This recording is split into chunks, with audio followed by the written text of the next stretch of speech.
Hi, welcome to She Talk. Today we'll be interviewing Abigail. Hi, Abigail. Hey, Steph. Hey, everyone. I don't know what to say. This is amazing. My first Ghanaian guest. Really? I'm honored. I'm so proud. I thought by now you would have had someone, so I'm very glad to be honored. You're the first Ghanaian girl on my podcast. I love it. I'm really happy to be here, and I'm excited to get into this conversation. Yeah. You know, the last time when we were driving, I felt like I was doing a podcast with you, but there was no camera to record it. You said we should record this right now. I said I wish I could record it, but I'm like, no, let me hold on. Let me stop asking you the questions. We're gonna get into it now, right? So tell me, who is Abigail? Who is Abigail?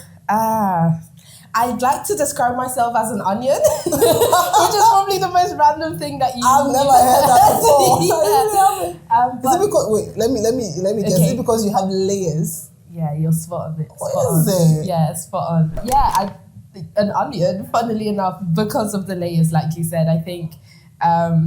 In a world where people constantly try to put you in a box, I'm very proud of the fact that I have many layers and I'm very multifaceted, and that shows up in different ways in different scenarios. So I love that. I've never heard anyone say that. I am a mango. Sweet and succulent. Yeah, that sounds right. Anyway, so what brought you to Dubai? What brought me to Dubai? Honestly speaking, it was a man. Did you get that? Okay, don't get it twisted because your girl's independent. But yeah, I'd say what brought me to Dubai ultimately was love. Yeah, which I guess is just with Valentine's having gone, it's a great time to touch on. But I think it was the way in which I came to Dubai. I was still very set on the things that I needed in place for me to feel like this move was going to be one that made sense. And I think the first thing that kind of came as a part of that was my mum. Mm-hmm. I told her, I'm speaking to this guy, Dubai. She was just like, yeah, just go. If you find a job, just go. I love her energy. Yeah, but again, she's a very skeptical woman. So for her to say that, it was a massive stamp of approval. Because where I was doubting, she had this real sense of just assurance. And I was just like, okay, if you're sure, then I'm going. Exactly.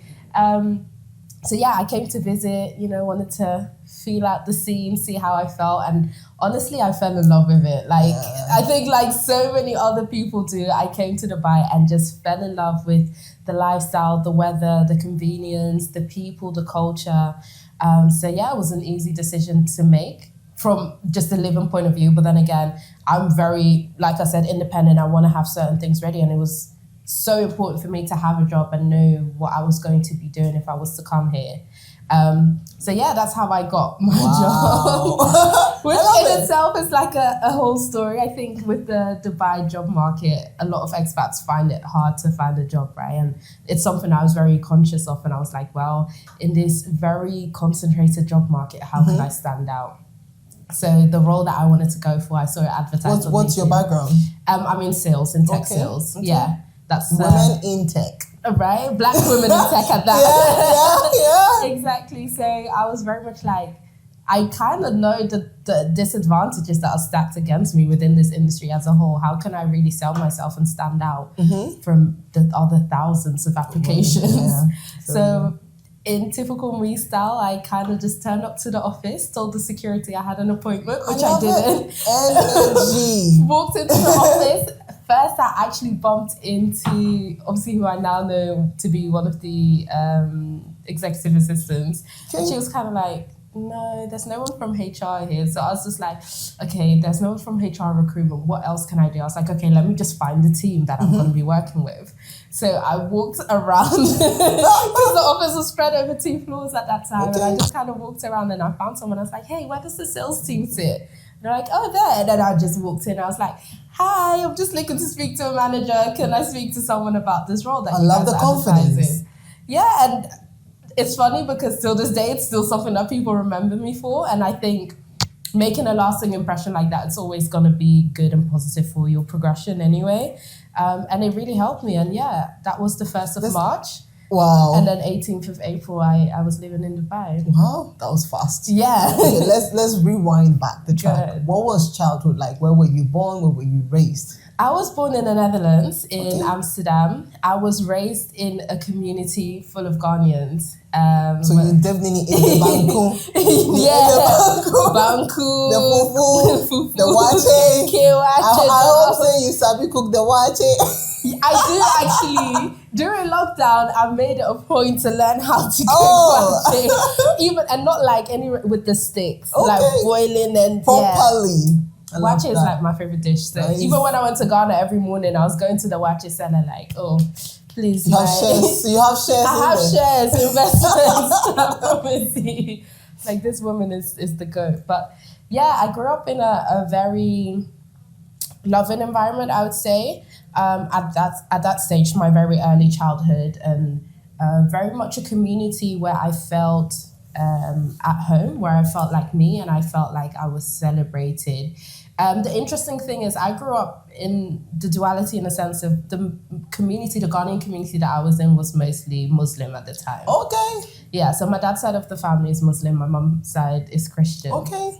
So I was the kid growing up 7-day Adventist, going to church on Saturdays and then going to Quran school on Sundays. Oh, wow. So and do you know what? I think a lot of people would say that's confusing for a child, but I think because it was handled in quite a mature way, and my mum always approached it of like, look, you're learning these things, learn and make a decision. So I think I really value how that shaped my perspective of the world, and understanding that people can be who they are for what they are, and you might not share the same beliefs, but you can respect the fundamentals and the principles that exist within that and that shape their human experience. Exactly. So yeah, that was some of that. Then, growing into coming into 4, 5, 6 years old onwards, my parents separated, so we moved away from Amsterdam. We moved to a place called Gouda, and then I was suddenly taken out of this really affirming environment, and I was the only Black child in my school. Wow. And that was a polar opposite experience, from feeling so at home in the community. Yeah. I went to constantly feeling like the outcast, the outlier, the sort of misfit, for nothing else but the color of my skin. And that came with its fair share of challenges, and just realizing how unfair the world can be to a little Black girl. A little intelligent Black girl at that. No, but it's the reality of things, right? And I think it forced me to grow up a lot sooner than most children did, because I had to carry... You had to stand for yourself. Exactly, and I had to carry this level of awareness. And I actually remember I was such a sensitive child. I think I'm still very sensitive. But particularly as a child, I was so sensitive, and I was proper like, I just want peace and I just want to be friends with everyone. And it got to the point where I was getting bullied really bad at school, and my mom put me in karate classes. Oh, wow. I love that woman. But it was one of the best things and one of the most impactful things in my life. From that point onwards, I carried on doing karate for another 8 years. Competed nationally and internationally. Wow. But some of the things that it taught me the most was discipline, and it taught me to respect and understanding the values of having strength, having skill, but holding it. Yeah. Not just exuding it for the sake of just wanting to show off, but understanding when to apply something in a scenario where it may be necessary. Yeah, exactly. So that taught me a lot of the fundamentals surrounding the sort of woman that I wanted to be. Love it. And what was really special about that experience as well which is something that's quite rare, is we had a female karate instructor. I love it. And she was also, I think she was biracial, so she was white and Indonesian, I believe. Okay. So she also had an experience of what it's like being a coloured girl or a misfit to a degree, and even being in a super male-dominated world. And I look back now and I'm just like, wow, I really was lucky to have such impactful female role models to look up to that played such a significant part in my life to understand how to navigate the world as a woman. It literally gave you the balls you needed to walk into that office in Dubai. Absolutely. I am here. It is me you've been looking for. Exactly. Even though you put no ad, even though I saw no art, it's me you've been looking for. Yeah, spot on. And I think it's really important what you said about, it gave me the balls to walk into that office, because I think it really taught me that I'm allowed to take up space. Yes. I am allowed to occupy this space. Yes. I can feel a level of entitlement because actually I do deserve. Yes, you do. Whether you believe it or not. You've worked at it. You deserve exactly. it. I feel you. Yeah. So that was kind of going into my teens. Still dealing with a lot of the stuff of just being a black girl in a super white area. But I think you've always loved competitions as well. Yeah. I know you are a beauty queen. Yes, I am indeed. When is the finals for? What was the name of the pageant you're currently on now? So I'm currently competing for Miss Supranational Ghana. Okay. With the prospects of winning that title and then representing Ghana on the global stage in Poland. Love it. So that's really, a very cute part of my journey. Abigail has different sides. There's Abigail the karate queen. There's Abigail the tech girl. Yeah. There's Abigail the beauty queen. Exactly. See, so onion for layers. sure. Exactly. So how is it going? It's going great. I think pageantry has been such a key part of my journey. I think at the stage where I stopped karate, it was also my transition moving from the Netherlands to the UK. Okay. And for me, the family and the community I found at that time was church mostly, but I think a lot of church girls will relate to that. There's also sometimes things that happen with the church that leave you somehow scarred or with some level of trauma.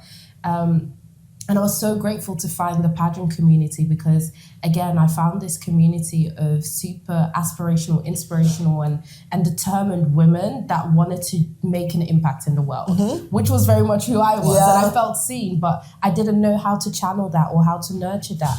And again, it was putting me in an environment full of impactful women that weren't afraid to take up space. Exactly. And that was an incredible experience. And I remember being 17, competing in my first pageant. I couldn't walk in heels. I honestly, it's funny, I was the biggest tomboy. You wouldn't see me too. Right? I remember when my friends saw that I went into Miss Malika, they were blown away. Yeah. I was a tomboy.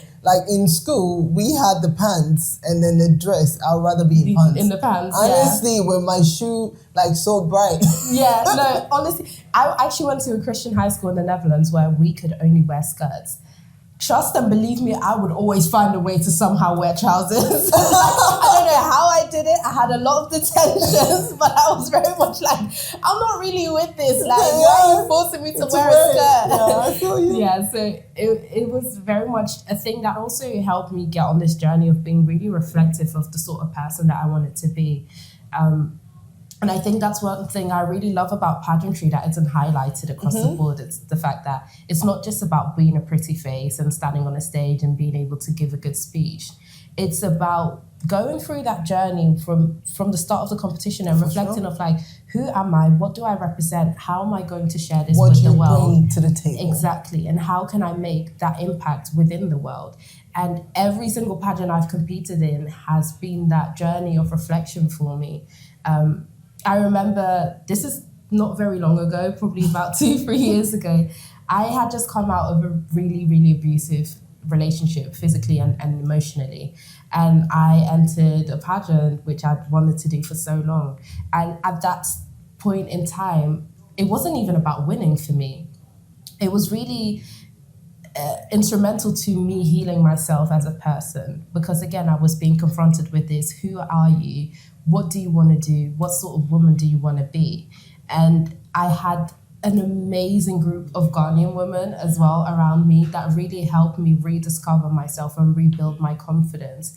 And I don't think I would have been able to heal from that and move on from it as quickly as I did if I hadn't gone through that process of rediscovery and really showing that resilience. And I think particularly as Ghanaians, when we think of figures like Santiwa and we look at some of the things that are represented through who she was, strength. You really start to evaluate that in those moments of okay, how can I pull from this woman's experiences and apply this to become that woman that I want to be? So Pardon me. I know it's a bit deep. Did you feel like you were giving your speech for the supernatural beautiful? No, actually. Not yet, but no, a don't little worry. We enjoyed that for sure. I love the fact that you are young. You have achieved so much in your age, like, because when I speak to you, every time I speak to you, I feel there's a drive. And what is your drive? What motivates you? What motivates me? In a really dark way, I guess it's also to do with human psychology, right? But I think there is a level of fear of failure that motivates me. Like, honestly, that if there's a fear I have in life, it's failure. But failure is part of life. There's failure in terms of lessons, but I think when I look at failure, I mean not giving myself the opportunity to become everything that I should be. And failure is part of that journey, most definitely. But I think it's more so where a lot of people give up on themselves and give up on their dreams and their hopes. To me, that is what failure is. If you fall and then you don't get back up and try again, that's where the failure lies. Yeah, that's true. So for me, it's always making sure that no matter what the outcome is, I gave myself the best shot at achieving whatever it is that I wanted to achieve. So whether it's winning the pageant, whether it's becoming successful in business, whether it's being able to make an impact on my community, it's always doing everything within my capabilities to get the desired outcome. And then if it doesn't work out, it doesn't work out, right? Because it's not everything that's going to work out. Exactly. Yeah. But having that open mindset is actually good enough. Yeah, exactly. That's how I see the world. Like, you just have to give your 100% for everything that you're going to do. I love the fact that you're actually pouring really into the young ladies out there, into the women out there watching this, coming from a very difficult background. Like, moving places as a child can be difficult, but you literally made the most out of it. And thanks to your mom. Yeah, honestly. She's a strong woman. She's a trooper and honestly, a soldier. I think most of us, my mom the same. My dad died before I was 2. And she carried on. She did it. Like, now I understand the statement, I am a strong woman because a strong woman had me. I actually understand it. Come rain, like, we are not just saying it with words. Like, they hold us down. Absolutely. And I'm very grateful for those qualities that my mom instilled with me. Like, no matter how hard things get, you get up and you keep going. And you know, the African way can be a little bit extreme in that. Like, don't get it twisted. If I need a mental health day, I'm going to take one, right? But there is that nitty-gritty resilience that just gets bred into you that you just can't get rid of. And that's something I'm really grateful for because, you know, I'm 24. There's not a lot of my peers that I know that have made a successful move across the world, started their career successfully, being able to. That's what I'm saying. Like, pretty young. Like, you are pretty young, and you're actually on the right path. Well done, well done, Abigail. Sure. A young lady is out there watching this. What would you want to teach them if you've had a very bad breakup, like you had said? If you've had a very bad relationship go really bad, what made you drive out of it? Like, what pushed you out of it? So sometimes we can actually find ourselves in difficult spaces.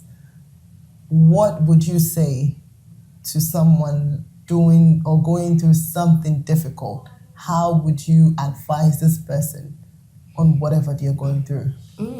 I think that's a really great question. The way I see it, it's kind of to what I said earlier, right? We're in a world where everyone tries to confine you to a certain box or define you within a certain framework. And for me, it comes down to the fact of not letting anything define you but you. Don't let your circumstances, your situation define you. Don't let your past hurt define you. Don't let your experiences define who you are, because you're a person that grows every single day. If you cut your nail, it's going to grow back. Yes, your hair. Exactly. So I think that's applying that to the internal version of you as well. It's important that you will grow always. And there's something that we say in Ghana, Sankofa. In Chi, to be more specific. But that's something that one of the Adam Crest symbols I came across at a really young age, and it really inspired me to keep going because it said, return and get it. but don't dwell on it, right? Yeah. And so there's that part of it, but I think it's important to go back to your history, but always make sure you learn from it. Take the good from it and go with that. Leave the bad behind and use that to inform how you're going to move forward. Things will get bad and you will hit rock bottom. Things do get bad. They will, and they do, and they can at any given time. And it's like, before we were joking around, but I said life is too serious to be serious, right? Because there is so much joy and levity to life that oftentimes we can be so consumed by our circumstances that we forget about that. And it is kind of tapping into that inner child and just thinking, hey, when I was a little girl, what did I want to be? Like, that's literally the conversation I have with myself. And it's just like, do you know what? If I can make that little girl's dreams come true, then that's everything for me. So yeah, just remember that life is not that deep sometimes. Like, it really can be. Like, you will hit rock bottom, but life actually goes on. It does. Like, it just goes on. So are you going to stay in rock bottom, or are you going to make a choice to find a way out? It's true. It's literally single. I think the choice is you. Absolutely. You need to make that choice for yourself. Yeah, it's taking active participation in your life. Because I think something that I see a lot with my generation in particular is that a lot of people have the expectations that things will kind of just happen for them, or they are entitled to certain things. And like I said, you're allowed to take up space, but you can only take up space if you go and do it. And that's where the active participation in your life becomes a thing. You can't be passive and expect things to go the way that you want to go. Exactly. You need to be actively making the steps towards getting those things, so that when you say, I have arrived, and somebody tries to say, but why? You say, look behind me. Trust me, I've arrived. So that would be just my message to young girls my age, girls younger than me, women older than me, that are maybe trying to figure out what to do with life or how to get back to themselves. It's just, don't give up. Make the choice. Like, genuinely, just make the choice. Who do you want to be? Sit down and really sit with that, and also take the accountability for the person that you are, good or bad. And if that's not who you want to be anymore, you have a choice to not be that person anymore and become someone else. You are allowed to grow, change, and make different decisions at any point in time. Absolutely. I really enjoyed this conversation. Me too. Thank you so much, Abigail. Thank It's you. been a pleasure. Bye, guys. Can I show